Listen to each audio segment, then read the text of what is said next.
Hijinks Nation. We are back. We got a really special episode today for you.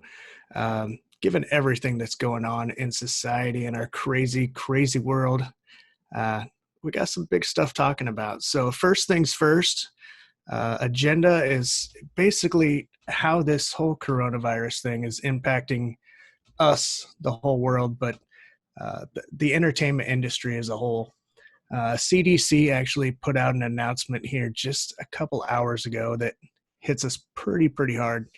And they said that they recommend suspending gatherings for over 50 people or more for the next 8 weeks.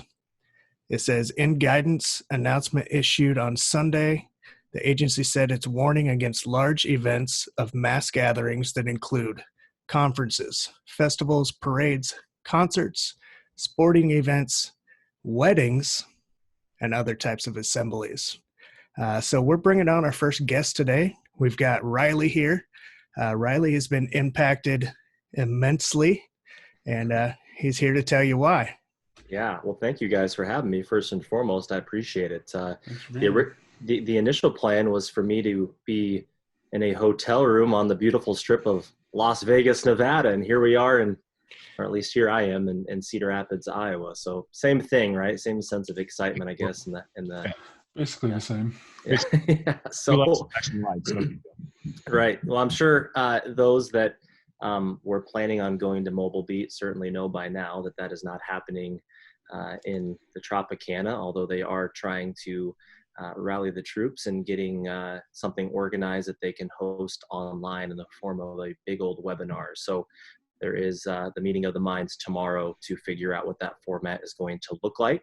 I would have to assume it's going to be something via Zoom or some sort of multi-camera conference software that is out there. So it'll be interesting to see what happens as far as the alternative, but I'm optimistic that all the presenters will have an opportunity to spread their passion, and certainly it won't have the exact same impact, but hopefully it will have enough to carry some momentum through these next couple of months.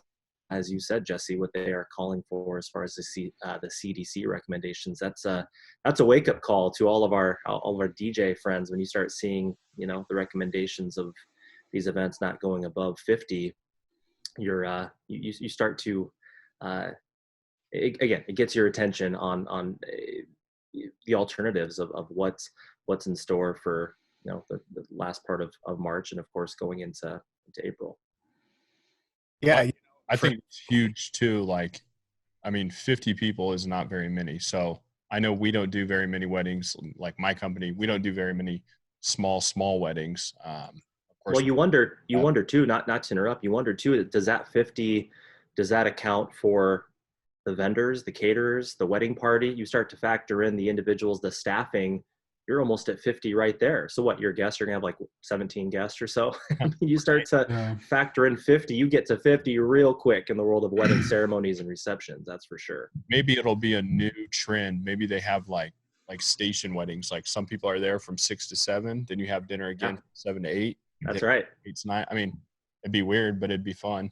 Yeah, it's going to be interesting. As we were prepping for this podcast, I made mention that I just got an email from a client of mine who was just kind of wondering what the protocol was. And I work closely with the venue here in Cedar Rapids, who just sent out a mass email to their current clients that could be impacted in some way, shape, or form, to let them know that we're here to work with them and figure this stuff out together, because this has not been seen before on this level anyways. Yeah, I had the same thing actually. 2 minutes before we started recording, I got a message from a bride. It's not until May, luckily, but she was kind of wondering, hey, what are your thoughts? What if we can't do anything for 10, 12 weeks, because right now they're saying 8, but obviously that could change at any time. So yeah, it's definitely something that's at the forefront of people's minds for sure. I'm hoping they're saying 8 and then maybe it cuts down to 6 and then it cuts down to 4. You never know. I mean, that's the optimistic side of me, I guess, but you always want to plan for the worst and have this mindset where you can stay positive for the sake of these clients. I mean, gosh, I know I'm preaching to the choir here, but you think of the time and energy and the effort and all of the emotional ties that go into a wedding as the couple. let alone us DJs. It's arguably one of the biggest days of their life, and to have to modify this in such strict parameters, it's such a bummer. I feel for them, and this is why communication as a DJ brand and as a DJ company is so unbelievably important, is to ensure that you've built this level of trust and excitement in some capacity with these clients to make sure that their voice isn't falling on deaf ears. Well, and I think it's different. It's completely different as like entertainers from what the venue is and from what the couple is, because, being a multi-op, I can, make it work. I can send another guy if I'm busy or vice versa. But like a venue, most venues can only have one event a night. You know what I mean? Right. So like, Right. where does that, I mean, I take it venues are probably booked out just like we all are. So where does that fall from? Like, Sure. is it going to be pushed back 6 months? Is it going to be pushed back like a year and a half? Like, I mean, you have to think that venues are already booking for 2021, or is that, I mean, that's not a bad thought that they're already booking that far out. I mean, we are, right? Yeah. I mean, we have a lot of venues here that are under contract 2021, Right. So for me, I'm a one-man operation, so my logistics are pretty easy to figure out as far as my calendar. If I'm open, I'll DJ, so if that happens to fall on a Friday or a Sunday, most likely we're going to have to get creative on keeping our schedule open as well, not planning any sort of, at least me anyways. I was talking with my wife before this on making sure that we're not planning any sort of trips just yet, because what could have been a slow November, December, January, February, I say slow, Right. but to really keep those Sundays open as well, because as we know, Fridays are becoming almost as popular as Saturdays these days. So I think it's going to book a lot more Fridays. I mean, that's what it's going to lead to. I have a strong feeling with that is venues might, go from, hey, you can have it Friday night to, hey, you can have it Saturday morning. Like, right. I have a feeling that's what's going to happen. Yeah. Yeah, I would agree. Yeah. So from a different side of things, personal side of things, I know I'm personally being affected, not just on the business side, but for Christmas this year, my gift for everybody was a trip to Disney World. Well, we've been watching the news diligently, of course. We're not set to leave until the last week of April, which is right on the right there. Yeah. The end of what they've already announced, which could be lengthened, could be shortened. But Joe, I know, you've got a huge thing coming up, and it's what, 2 weeks away? Yeah. So April 8th, my wife and I started a dance group at South Tama, and April 8th, we're supposed to take the dance team. 28 of us are supposed to go to Disney World. Wow. We've raised $40,000 plus in a little over 9 months. Wow. So to be told like 3 weeks away, like you guys might not be able to go, which is fine. We've talked to the airlines, we've talked to Disney World, but it's still like you push that hard for that long, and now it's taken away. Maybe not taken away, but it's postponed. So in a sense, I'm going through kind of what our couples are going through. Like you do all this planning, and now it's like, uh-oh, hold on, pump the brakes. What's going to happen? So my wife and I were just talking about that, actually, like looking at my calendar. Okay, well, we're going to have to go Sunday through Friday now. We can't go over a weekend because now, you get into wedding season. So yeah, it does affect. I mean, it's huge. Yeah, well, that's such a bummer to hear that. Yeah, I got back from Disney World. We were there mid-February, and yeah, I mean that's the first thing I thought of when this hit. Is you go into, really highly dense areas like that, and it makes sense that those guys are gonna start to figure out what they have to do to make some adjustments as well. For me, I was thinking about this.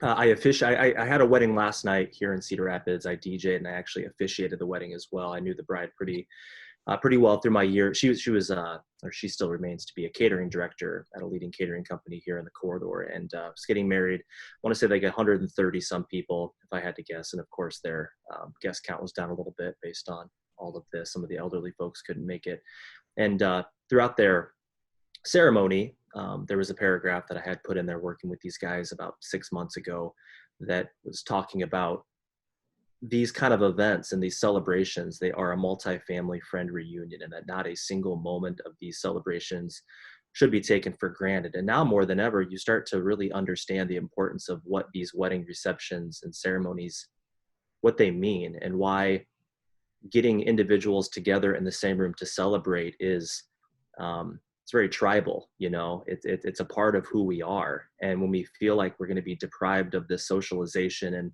the cohesive experience of laughing and drinking and dancing, that starts to get emotional very quickly, you know? So it was interesting when I was officiating that wedding. I've officiated a few, and I love doing them, but it took on a much different meaning to me, you know, because that's truly what everybody was feeling in that room was, yeah, you're right. Like, those that are here, and we are going to, you know, count our blessings for every single one of you guys that could make this. And, you know, we are in an industry, this is a very obvious statement, but we are in an industry that is full of so much emotion and importance, you know, and yeah, it's something that I think reaffirms that, or when some of that stuff is readjusted or taken away. So Kyle, Yep. I want to start off with you. So one of the big topics I wanted to discuss with all you guys, you know, you guys are all very successful in your businesses. I also look up to all of you guys and the professionalism and how you handle yourselves. One of the questions I wanted to ask you guys is, you know, how you're going to move forward with, you know, Kyle, you've already been approached. Riley, you've been approached. What are your guys' policies going to be going forward with postponements or cancellations? Right. Well, I kind of try to address this. I mean, obviously not to this extent that, you know, expecting this to potentially go here, but I try to address it a little bit in our contract. And our whole thing is we're going to try to work with you, try to, you know, kind of that mutually agreed upon date that we can redo it for. I had a little bit of a thing with this, obviously not to this extent, but 2 years ago, one of my grooms was in a motorcycle accident 2 weeks before his wedding, and, you know, couldn't walk, and he was having, you know, a lot of issues and things like that. So I actually did that the following summer.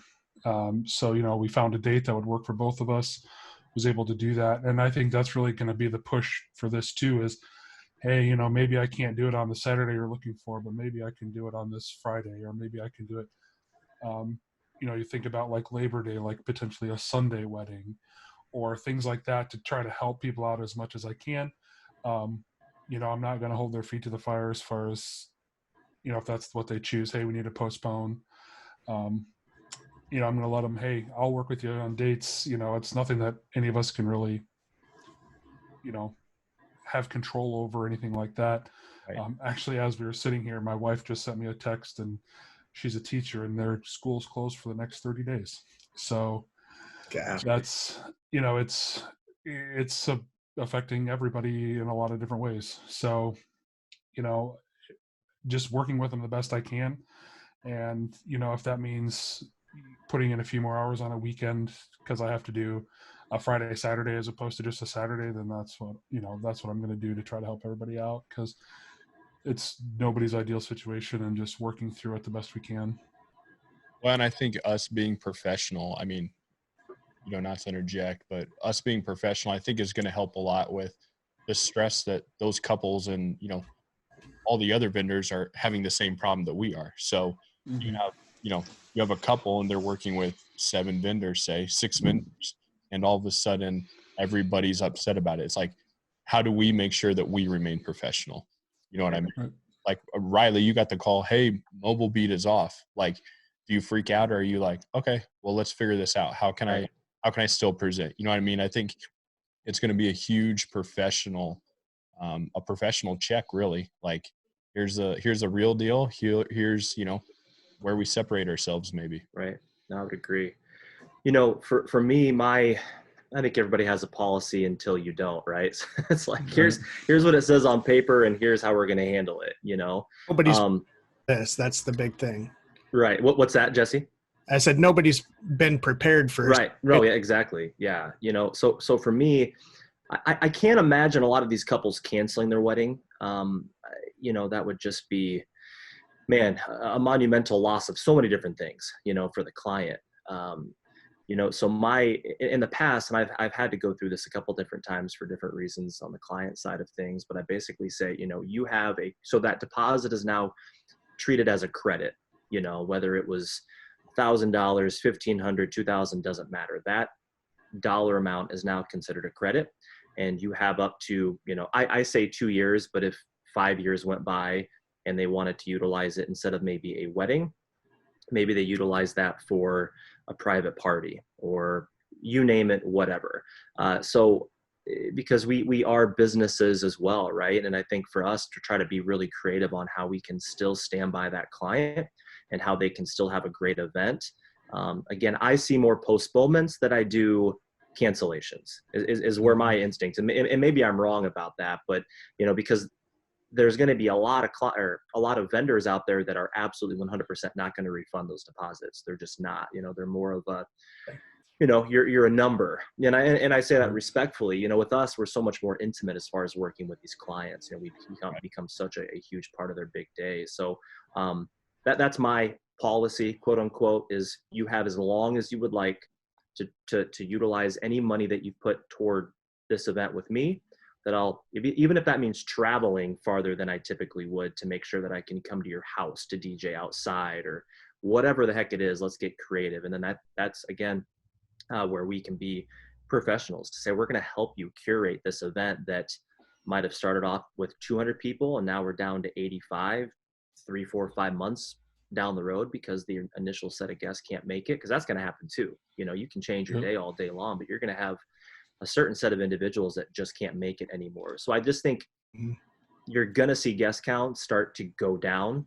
And it's up to us to figure out how we can roll with those punches and how we can create timelines and how we can create these experiences for these clients where they're not even feeling like these, because I think, a small wedding, not as much energy. And to a certain extent that can be true, but I think for those that you have underneath that roof, now it's time for us to be really creative on how we can create a magical moment for those guys. Yeah, just real quick before you go, I just like what Riley said, I think you're going to see that a lot is people that they're not really necessarily going to postpone their wedding. Maybe it's just an intimate ceremony with just immediate family, but then you're going to have a lot of those in like 4 or 5 months. Hey, let's do like a celebration, but it's going to be in their backyard or something, something like that. I think that's probably what's probably going to happen, Riley. That sounds right. I hope so. Yeah, I really do. I don't want to see anybody canceling. I just, I'm married and I think most of you guys are as well, but it's like, it's a big day. You want to see everybody enjoy that day. Nobody should have to cancel their wedding for sake of a pandemic, come on, let's get creative. And that's one of those days, like, especially, like my wife, like that's one of those days, like you think about like growing up, you think about when you're going through college, and once the proposal happens, that's like, okay, well, what's my dream wedding? What's my dream? Right. What's my, you know what I mean? And to have that taken away, I agree with you. I think there's going to be more postponements than cancellations. Do you guys think that there's going to be some couples that are just like, we're doing this thing? You know what I mean? Like keeping their date. Do you think that that's going to happen at all? As of right now, I have a wedding scheduled next Saturday. Right. And I have multiple weddings scheduled. The one that I've had get a hold of me to postpone was actually 2 weeks away. So this one for next Saturday, I think they're kind of just, grinning and bearing it. And as long as the government doesn't shut them down, they're saying we're all in on it. Like, well, you're 6 days away from rehearsal dinner. Yeah. I mean, right. Like, oh, sorry, we're not meeting Friday night. We're not having dinner Friday night. Like, right. Yeah. Well, I think there's obviously a big recommendation between we are mandating versus we're recommending. I think, with all due respect to the CDC, if they're going to recommend it, that's great. But weddings are a whole new animal, right? That's great. You're going to, and we're in the Midwest, man. Like, we're tough when it comes to our mentality. And I say that in a very positive tone, of course. But, I see business as usual if it's on the recommendation side of things, at least with the clients that I'm working with. But when it starts to get mandated, then we don't really have a choice in the matter. The thing they've brought up California and Illinois right now are the two that have been talked about where it's been mandated. I think it was today they announced in Illinois that bars and restaurants, you can't even go into a restaurant and eat. If you want food, you have to pull up and they'll bring it out to you, which, Wow. I don't disagree with it. This has Right. to come to an end at some point. But I think it's going to be a big test. I've seen a lot of DJs posting, I'm out this much money, I'm out this many gigs, which I don't know if these DJs are wedding DJs, bar DJs, what they are. But for us in the wedding industry, I think it's going to be a real test of compassion, knowing that they're brides. They've been looking forward to this their whole lives. Yeah, it's a paycheck for us, but I think we're all financially to where we can get through it. Right. It's a setback, but I think May and June and July are going to come, those busy wedding months, and we can kind of build that bank account back up. This is a public service announcement to DJs to live within your means, because you never know what the hell could happen. That's for sure. Absolutely. That's something growing up that my parents always taught me is, I don't care how successful you are, how many weddings you have on the books, live within your means. Because when it comes to controlling things you can control versus things that you can't control, which is where we're at right now, ego goes out the window when something like this happens. Yeah, we, just like we said, this is something nobody ever expected. And most of us we live like it's never going to happen to me. I'm never going to win the lottery. I'm never going to come down with an illness that's going to kill me, for God's sake. Yeah, sure. Never going to happen to me. And now something came down and it happened to the whole world. And it can happen. Yeah. Happening to everybody. Well, we just got a message. My wife just messaged me. And they have closed schools at the school that she teaches at. So, now within, the last 15 minutes of us talking, it's, now I'm impacted. You know what I mean? Like stuff like that. It can happen that fast. So, they're saying 4 weeks. So we'll see. I guess I'm going to have to find something to do for 4 weeks. But. Right. Yeah. Well, I'm hoping these proactive measures are just that, very proactive, and that we can get ahead of it and we can start to, with the warm weather coming up, just getting outside, hearing those birds chirp, getting some more sun, I think right. that will help generate more momentum for all of us, but it's concerning, I try not to worry about things like that, but it's very concerning when, and it's an audit for all of us when it comes to our business structure, how we're set up, how fragile we are, or how resilient we are, more importantly. And I think at times that can be a sign from the universe, just to figure like how to navigate your business past the point of this, and how are you set up, when something like this happens. That to me is the takeaway, Yeah, I think that's a good note. The positive to take away from this is analyze, were you set up to pay your bills for 3 months with no income possibly? Right. Maybe 4 months, who knows? But yeah, I mean, just if you can't pay your bills for 3 months, you should start putting away a nest egg. I'm seeing some of these DJs freak out because they have one canceled gig. I mean, that can happen to any of us on any given Friday. Right. yeah, it doesn't need to be a pandemic. Yeah, if you're not set up for that, you should probably start figuring something else, Yeah, that's why I always worry about something like that, because like you said, it's never guaranteed. So once I have it and things like that, that's why the bulk of my bills are paid into the summer right now.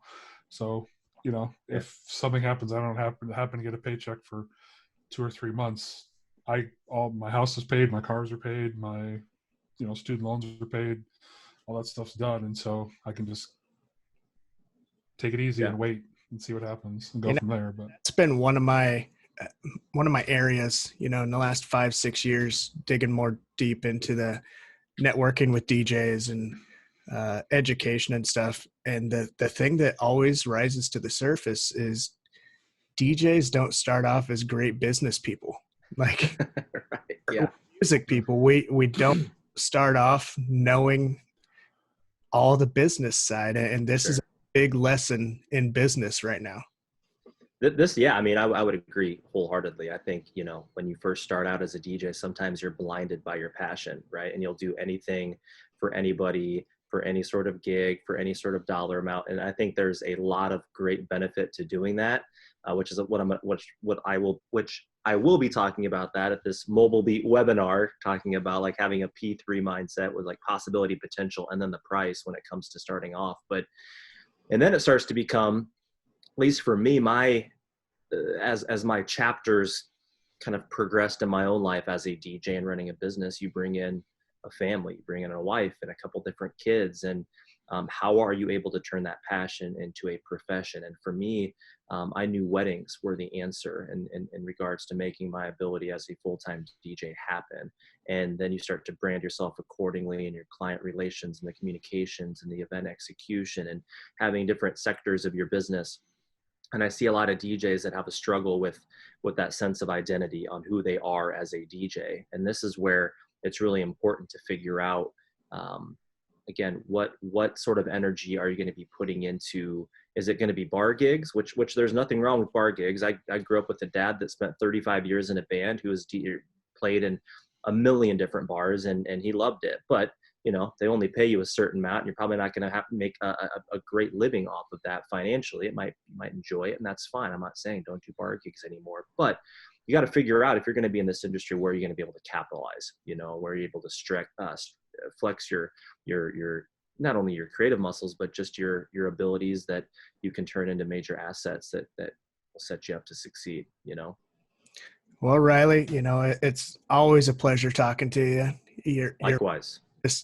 Just top notch, man. The information you always have is amazing. That's absolutely why we all really wanted you to be our first guest. I wish we had more time. Hopefully we can have you on future episodes when we're anytime. So positive note, maybe next time. But yeah. Exactly. Maybe we'll talk about something good next time. Yeah. I just have to take a trip to Vegas. Well, I greatly appreciate the amount of effort and energy and focus you guys are putting in and passion to really developing and evolving this industry for all the right reasons. And, you guys are incredibly genuine and authentic, and, watching you guys from a distance through a phone or a computer screen on Facebook, the gigs that you're doing and the way that you guys hold yourself to a higher standard when it comes to your brand. I think there's a lot of DJs that could learn a lot from you guys. So I'm just excited to roll with you and to have these opportunities, and here to support you in anything that you're doing, and would love to come back and visit. Of course. Well, we appreciate it. I know I appreciate it a ton. So yeah, appreciate it a lot, Riley. Thanks. Yeah, absolutely. So next time you won't be here, Riley, but we're going to talk about our new Cold Sparks and oh yeah, really add that pop to an event. So how to spark up an event that's maybe not so glorious right now, but hopefully in a couple months will be. So that's what we're going to talk about next time.